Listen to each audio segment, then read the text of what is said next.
The grave was quiet, until a small voice broke the silence. In the soft morning fog, where headstones stood like sentinels of memory, a billionaire knelt to pay respects to his only son, just as he had every year since the accident that shattered his world. But this morning was different. A child, no older than 7, stood at the foot of the stone marked John, whispering words with the familiarity of an old friend. The man froze, watching as the boy gently touched the granite and murmured, "I miss you, John." His heart clenched. No one else should know that name. Not here, not like this. He had lost his only child to a cruel twist of fate. So who was this boy? And why did it feel like he belonged to a part of his son's story? He never knew. Comment where you're watching from, because what happens next is a story you won't forget. Richard Callahan was the kind of man whose name opened doors and silenced rooms. A billionaire by title, a businessman by habit, and a father by pain. In his 70s now, Richard carried wealth like a second skin, tailored suits, guarded expressions, and a calendar that left no room for warmth.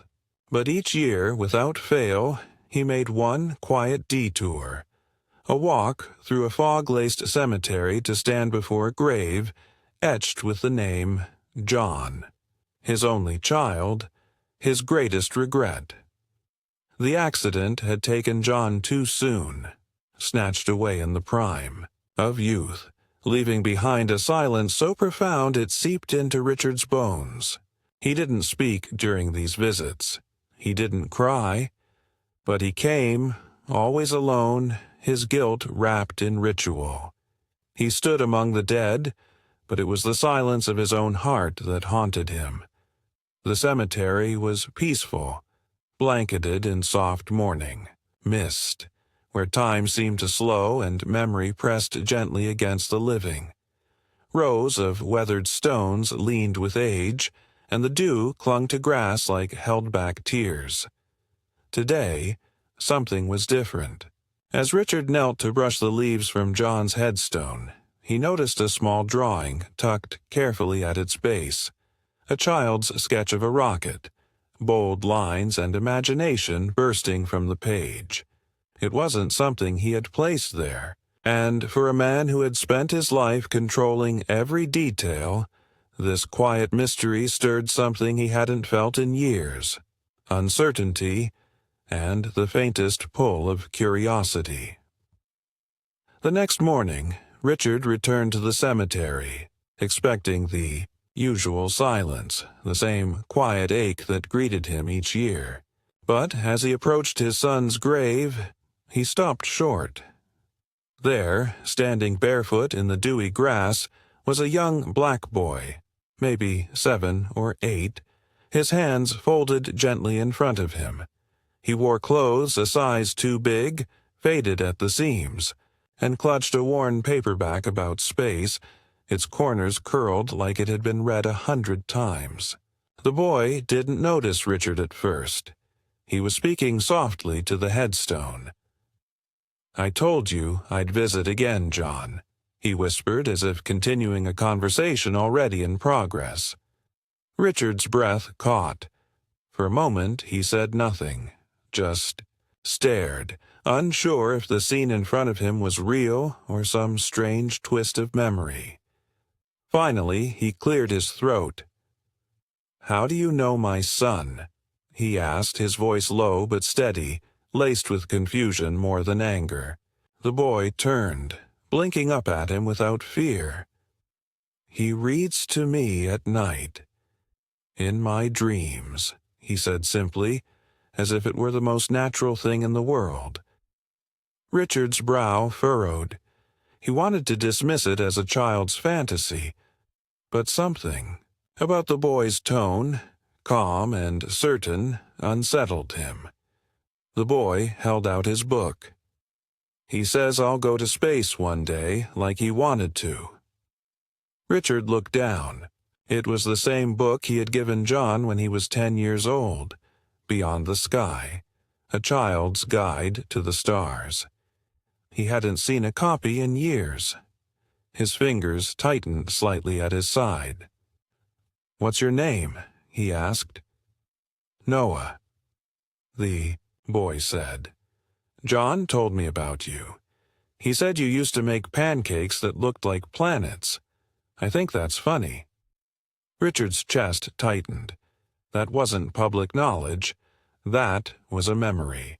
A detail from the quiet mornings when his son was 5, and he'd tried to cheer him up after a fever with blueberry Saturns and banana moons. Only John would know that. He took a step back, shaken but unwilling to show it. "Did someone tell you that?" he asked. But Noah had already turned back to the grave, sitting cross-legged beside it, humming softly under his breath. Richard walked away minutes later, heart pounding beneath his suit. He told himself it was a coincidence, that it meant nothing. But the boy's words clung to him, echoing louder than the silence he'd carried for years. The questions wouldn't leave Richard's mind. That evening, he asked his driver to take a detour, not to his office, not to his penthouse, but to the address he had quietly pulled from a friend at city services.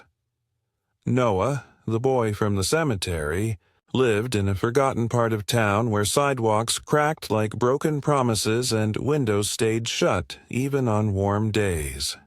The house was modest, worn at the edges, but tidy. A woman in her late 40s opened the door, surprised to see a man in a tailored coat standing on her porch. "I'm looking for Noah," Richard said, his voice softer than usual. I believe he's been visiting my son's grave." The woman hesitated, then nodded slowly. "You'd better come in." Inside, the living room was warm, lived in. A basket of laundry sat in the corner, and a photo of 2 smiling children hung crooked on the wall. She led him down the hallway to a small bedroom. The door was open, and Richard stepped inside alone.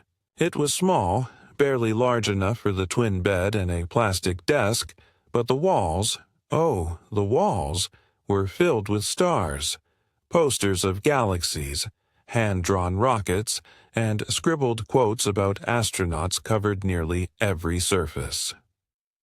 On the nightstand sat a framed photo that stopped Richard in his tracks. It was his son, John, smiling, kneeling beside a group of children in matching T-shirts. And there, barely 5 years old, stood Noah, clinging to his side. Richard's hands trembled as he picked up the photo. Moments later, he turned to the foster mother, who stood silently in the doorway. "Where did he get this?" he asked. She stepped forward, her tone reverent.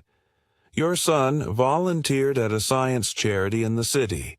He came every Saturday. He used to read to the kids, teach them about constellations, build model rockets. He paid for supplies out of his own pocket. Noah adored him." Richard sat down slowly on the edge of the bed, still holding the picture. The truth pressed into his chest like weight he'd never prepared to carry. "I didn't know," he whispered. The woman nodded gently. "Your son never talked about you much, but he talked about Noah all the time. Said the kid reminded him of himself when he still believed the world could be better." Noah appeared in the doorway, rubbing his eyes. He stopped when he saw Richard, then walked quietly to his desk and picked up a pencil drawing, another rocket.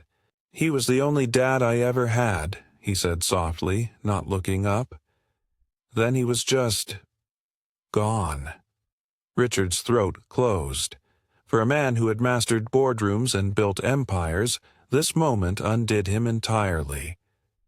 "I didn't know he'd made such a difference," he said, voice breaking.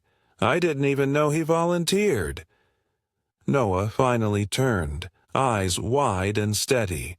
"He said you used to believe in big things, too." And that was it. The dam broke. Richard lowered his head into his hands, and for the first time in years he cried. Not quietly, not with restraint, but openly. His shoulders shook under the weight of all the years he'd kept grief chained inside. Noah moved closer, unsure at first, then gently sat beside him. They didn't speak. They didn't need to. A dead man's kindness had planted life in a child who never got to say goodbye. And in that moment, in that small room filled with stars and stillness, Richard felt something crack open inside, a space where pain met. Purpose and love, once lost, began to return. Days later, still reeling from the discovery of his son's quiet impact, Richard returned to the family estate, not to bury himself in business, but to search. He spent hours going through John's old room, unopened boxes and dusty desk drawers untouched since the funeral. In the back of a file cabinet, beneath a stack of childhood sketches and college essays, he found it, a thin folder marked in his son's handwriting. Project Orion. Inside were papers from a scholarship application, payment receipts, and a list of children from the city's underfunded schools. At the top of the list was one name: Noah Brooks. Richard stared at the paperwork, heart thudding. His son, without ever saying a word, had created a fund to help children dream beyond their circumstances. No press release, no public credit, just a quiet ripple of hope sent out into the world. Noah hadn't just admired John. He had been chosen by him. And the rocket drawings at the grave, they weren't random. They were part of the dream John had helped him build, the dream he continued drawing long after his mentor was gone. Among the files, something else caught Richard's eye. A sealed envelope, yellowed slightly at the edges. On the front, in bold yet tender letters, it read, "To the kid who loves the stars." His breath caught. Hands trembling, he opened it. Inside was a handwritten letter from John. It was meant for Noah, a goodbye that was never delivered.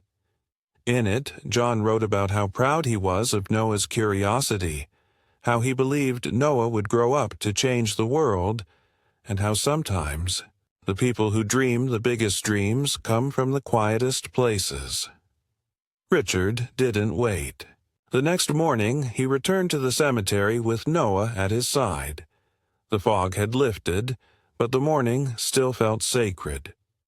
They knelt together before John's grave, the boy with his head bowed, the old man with the letter in his hand. "There's something I want to read to you," Richard said softly. And there, word by word, he gave Noah the goodbye his son never had the chance to speak. The letter spoke of stars and courage, of pain and perseverance, of seeing light even when surrounded by darkness. Noah wept silently, his small hand resting on the stone. Richard's voice cracked midway through, but he kept reading, every word a thread stitching two broken hearts into something whole. As the letter ended, neither spoke. They sat there in silence, the kind that doesn't need filling. One man let go of grief. One boy found his voice in it, and between them, in the stillness, something unspoken passed, a promise to carry John's light forward, together. In the weeks that followed, Richard Callahan changed, but not in the ways the public expected. He didn't make announcements or publish headlines. Instead, he quietly stepped into a new role, not as a billionaire or a businessman, but as something far more human, a guardian. Not legally at first, but emotionally and without question, he became a presence in Noah's life. Steady, attentive, and kind. He ensured the boy had everything he needed, from books to school uniforms, from doctor visits to telescope kits. But more than anything, he gave Noah time, something John had once given freely, and something Richard had never known how to offer. The change didn't stop with Noah. Richard launched the John Callahan Foundation, dedicated to helping underprivileged children pursue science, exploration, and dreams as vast as the sky. The Foundation's first event was held at the planetarium downtown, its halls filled with wide-eyed children clutching constellation charts and glowing star pens. That night, Noah took the stage, standing in front of hundreds of guests, teachers, donors, families. He clutched the microphone with small but steady hands. "He may be gone," he said, voice wavering just slightly, "but he gave me everything. He gave me something to believe in, and now I want to help others believe too." The room fell into a silence thicker than applause, one born not from a spectacle, but from truth. The story of the grieving billionaire and the little boy at the grave began to spread, through news outlets, whispered in schools, and shared in quiet living rooms. Yet Richard never spoke to the press. He was often seen now, at Foundation events, sitting cross-legged with children, guiding them through model rocket launches, or listening as they pointed out stars through donated telescopes. The man who once lived behind gates and conference calls was now holding tiny hands and kneeling beside young dreamers. But he never made it about himself. He never spoke of redemption. He simply showed up, over and over, in the small ways that mattered most. Back at the cemetery, something new appeared beside John's stone. A smaller headstone, modest but polished, carved with care. It read simply, "Dreams never die." Beneath, it etched in smaller letters, "For the children who look up." It was placed not as a marker of loss, but as a symbol of legacy, a reminder that the end of one life had sparked the beginning of so many others. For Richard, peace didn't come from forgetting. It came from remembering in a way that moved forward, from transforming grief into guidance, from turning sorrow into seeds. He stopped asking why John had been taken and started asking what he could do with what John had left behind. And in doing so, he found something he hadn't known. He was missing all these years, purpose that didn't come from empire but from empathy. He came to mourn a grave. He left having found a heartbeat. He lost a son. But in the quiet of a cemetery, he found a legacy living in a child's eyes. What began as a ritual of mourning became a path to healing, not just for Richard, but for a boy who had carried dreams too heavy for his young shoulders, alone. In Noah's voice, Richard heard echoes of the son he thought he'd lost forever. In Noah's wonder, he saw the light his own heart had long forgotten.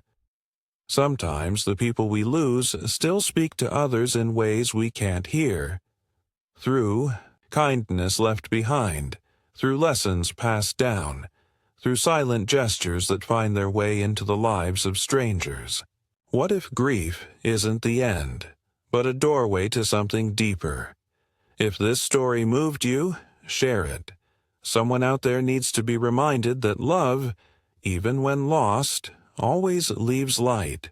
Thank you for being part of Stories That Matter. We'll see you next time, where grief meets grace and strangers become family.